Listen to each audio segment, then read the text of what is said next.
Our sincere condolences go out to Sandra. You have left us at the young age of 47 due to a sudden heart attack. Loved by all in the administration department for her enthusiasm and willingness to help. Sandra, you will be dearly missed. Bam, onto our Q3 numbers. Our domestic sales have gone up by 3%. Still remember feeling nauseous after reading a very similar message on my employer's internal website. A whole life ahead of her, filled with hopes and dreams and ambitions, gone like that. I didn't know Sandra, but I'm sure she wanted to do a lot in life. Maybe she was planning on retiring under her Mexican sun, or perhaps she wanted to take a well-earned sabbatical to finally take that trip to Asia. In a way, some people are luckier. A cancer scare, a car crash, a wake-up call to realize tomorrow may not always be there. Maybe reading Sandra's message was the wake-up call I needed. I mean, I've wasted thousands of hours in high school and university. I simply didn't realize yet how valuable time really is. I thought there would always be abundance of time to sleep, to relax, to watch shows. Oh boy, was I wrong. After entering the workforce, it all disappeared. My precious time. I'm pretty well educated. I got the bachelor's in industrial engineering, a master's in economics, and I got a decent job. Very highly educated. I know words, I have the best words.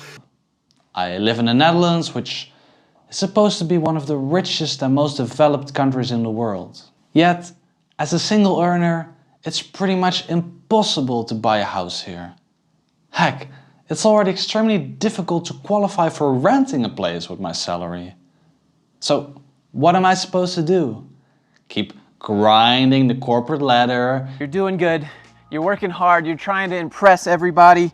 You're getting to this position up here at the top, and then you get here and there's nothing here for you. In the hopes of one day being able to buy a house, then pay off that house for 30 years, maybe get a pension by the time I'm 70 and go lay on the beach sipping margaritas? Let's say I make it that far. According to my life expectancy, I will get 7 years of poor health and doing whatever I want with my monthly pension of 1,000 measly bucks. We're an elderly population that doesn't have to worry about getting pregnant. Things happen. Maybe you're in a better financial situation, but chances are that if you're making a lot of money, you have to put in the hours. Being a lawyer or a doctor sure sounds nice, but if you have to burn yourself out by permanently working overtime, is it really worth it? In a standard employer-employee dynamic, who truly holds the power? I love my employees, even though I hit one of you with my car, for which I take full responsibility. Well, the employer does. Pretty much all employees are replaceable. Have you tried asking for getting double your current salary? Chances are they will have found your replacement by tomorrow. Where were you? Photographing squirrels? You're fired! Especially in larger corporations, you're merely one of thousands of pawns that generate money for the people at the top. They don't want you to float in the water, so we float in the water. Surely, they don't want to see you go, since that would result in less revenue. But does that mean they truly care about you? That reminds me of Joshua's Fluke's YouTube channel. I will never forget all of the life lessons I learned while working overtime. In which he makes fun of these company appreciation practices. Usually it goes something like this.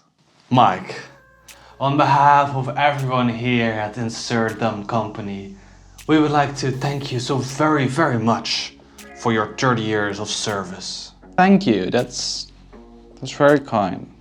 But of course, we cannot just let you leave empty-handed, so we got a little something from all of us here. Thank you, Barbara. Oh, I see someone forgot to take out the discount sticker. Barbara. Well, can't blame her for spotting a good deal, now can I, Mike? Hey, congratulations, buddy. Here you go. Oh, thank you. Thanks everyone.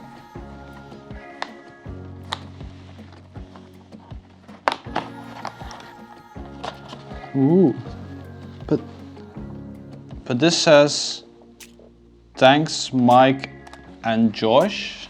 Oh, haven't you met Josh yet? He started here a few months ago and today happens to be his birthday, so I figured he deserves a cake as well. You know what they say, eat your cake and have it too. Anyway, thanks again, Mike, for your hard work. Now, let's get back to work, everyone. Chop chop, my mortgage won't pay for itself.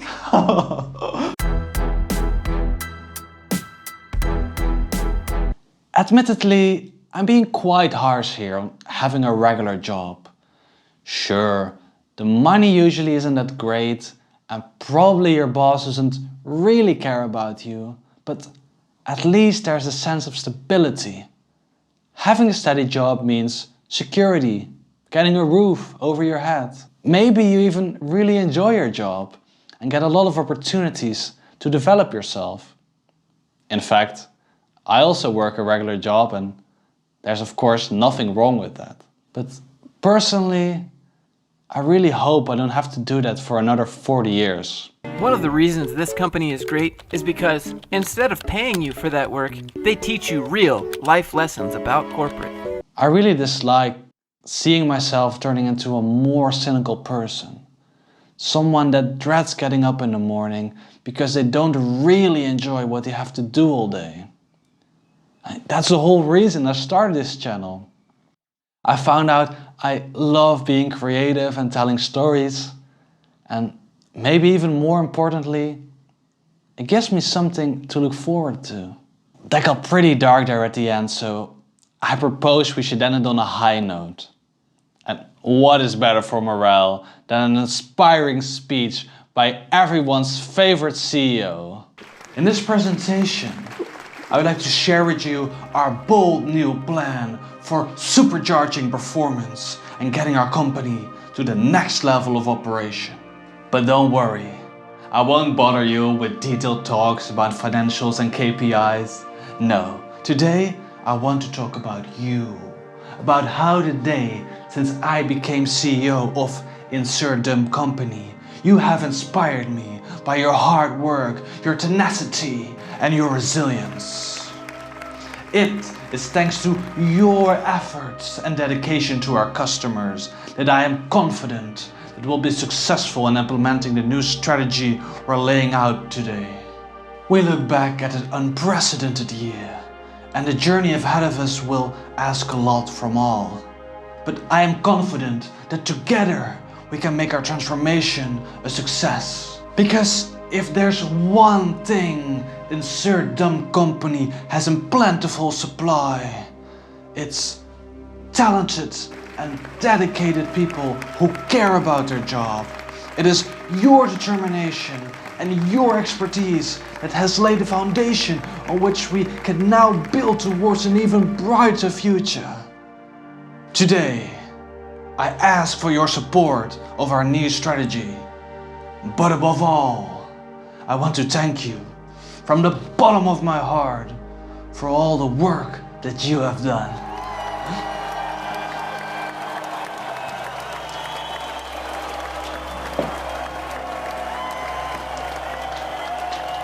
Oh, by the way, I forgot to mention, we will let go about 30% of you. Your manager will be in touch. Thanks for understanding. Goodbye.